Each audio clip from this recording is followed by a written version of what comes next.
The Central Line turned 125 years old this year, so I thought it might be jolly to make a video in celebration of that. I would have done a video at the time of the actual birthday, but, you know. Actually, there was a historical treasure hunt last weekend, held by the Underground, which inspired me to create something similar of my own.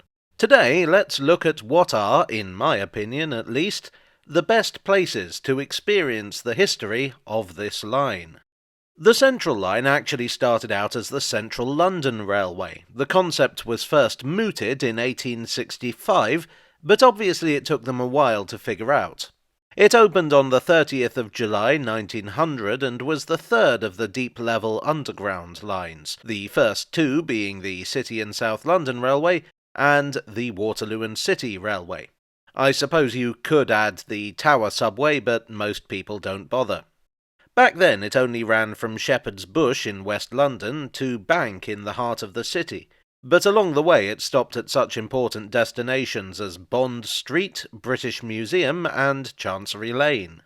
Apart from its route, it had two major selling points. One was its twopence flat fare, which led to it adopting the name the Tuppony Tube. And the other was the fact that it was electric. Neither of these things were unique or original, but that's the power of marketing. Most of the early stations have been rebuilt, but there are some original buildings that remain. For my money, the best example of an early central London railway station is at Holland Park. Aside from the flying saucer that landed there in the 80s, it looks very similar to how it must have done in 1900, right down to this sign here. The facade of these stations was described as a kind of renaissance in terracotta, by the Central London Railway's publicity department at least. They were designed by Harry Bell Measures. Other survivors are at Queensway and Oxford Circus, plus one at Chancery Lane, but it's not a station building anymore. These white tiles, which you can see at several Central Line stations, were a feature that the company used to promote the fact that their services were electric and their trains did not produce soot. To generate that electricity, the company built their own power station at Wood Lane, and the buildings can be seen alongside the Westfield London shopping centre. They also had a depot here, but that's long gone, I'm afraid.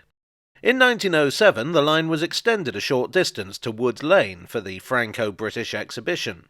That station is also long gone, but the mosaic from the entrance is preserved in the Hammersmith and City and Circle Line station, which is also called Wood Lane. In 1912, the line was extended at the other end, to Liverpool Street. In 1913, the CLR was taken over by the Underground Group, which owned several other lines and other transport providers in London. It was kind of the nucleus of what would become London Transport and later Transport for London. The first major extension was in 1920 in a joint venture with the Great Western Railway, a line built from Shepherd's Bush to Ealing Broadway. The buildings at East Acton Station currently wear the Great Western Railway's colours, which were designed to match stone from the Cotswolds, which were also served by the GWR. In 1933, another takeover, this time by the aforementioned London Transport. The Central London Railway became the Central London Line. This led to the New Works programme being announced in 1935, which was this great big scheme to revamp the London transport network. The Central London Line was to take over the Great Western Railway's branch line to Denham, and the London and North Eastern Railway's lines to Ongar and Fairlop.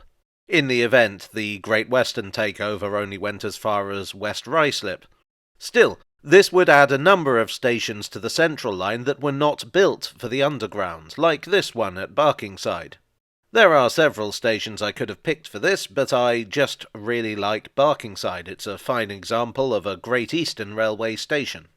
Far out in Essex, there wasn't really much that needed to be done to the stations. It was anticipated that passenger numbers would increase, but not beyond the capacity of the existing stations. But further in, it seemed likely that something more substantial would be needed for some of them. Responsibility for this fell on the Mainline companies, and this resulted in this interesting phenomenon where you got Mainline companies putting their own spin on an underground station. This one at Loughton is what happened when the London and North Eastern Railway tried it, and this one at Perivale is the Great Western Railway's version. They're both almost but not quite in the underground style, but very stylish in their own right. In 1937, the Central London Line officially became the Central Line. Not hugely important in the grand scheme of things, but I just thought it was worth mentioning. The New Works programme was started, but largely put on hold in 1941 when it became clear that this Second World War business wasn't ending anytime soon.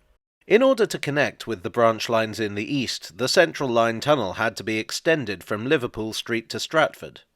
The incomplete Bethnal Green station was used as an air raid shelter. There's no buildings above ground, but at platform level it has this tiling that's very characteristic of tube stations built in the late 30s to the early 40s. This was also the site of one of the worst disasters in underground history in 1943, when a crush occurred on the stairs of the station entrance while people were taking shelter. 173 people were killed.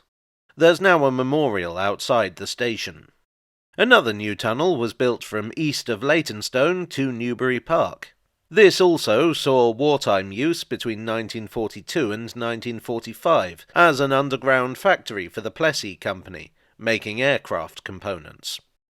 If you know where to look, you can still see the ventilation shafts and access points that were built then. There's one more Central Line wartime site, but it's not so well known, because technically it was never actually part of the Central Line. There are two surviving entrances. This is one, and this is the other.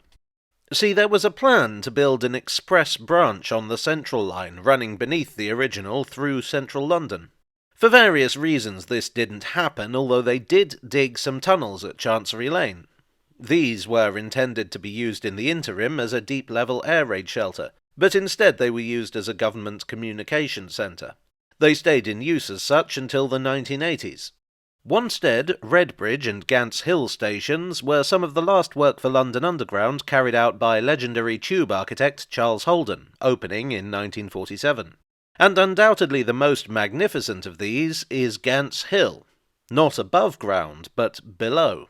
The station was designed as a tribute to the Moscow Metro following an earlier visit from a Soviet delegation.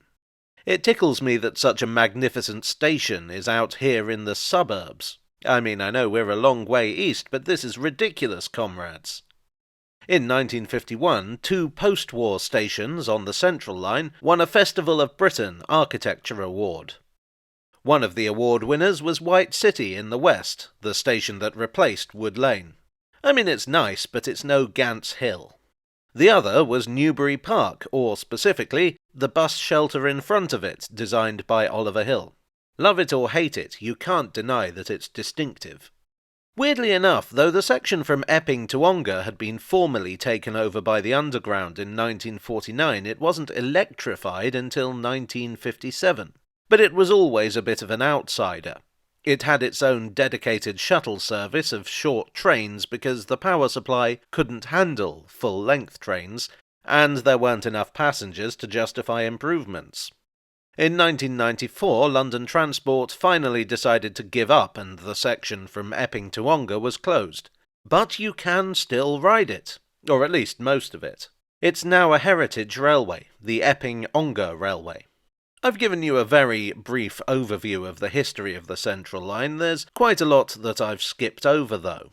All I will say in conclusion is that next time you take a trip on the Central Line, keep an eye out, because there's history everywhere.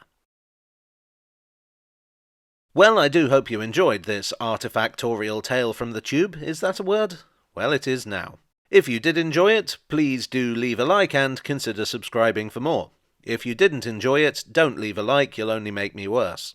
Today's main sources were the Tuppony Tube by J. Graham Bruce and Desmond F. Broom, 70 Years of the Central by Charles Lee, London Underground Stations by David Leboff, and London's Underground Stations by Lawrence Minnear. I would like as ever to thank my donors on Ko-fi, on Patreon, and here on YouTube for your generous support. You are the terracotta to my facade. And I will see you all again very soon. Cheerio.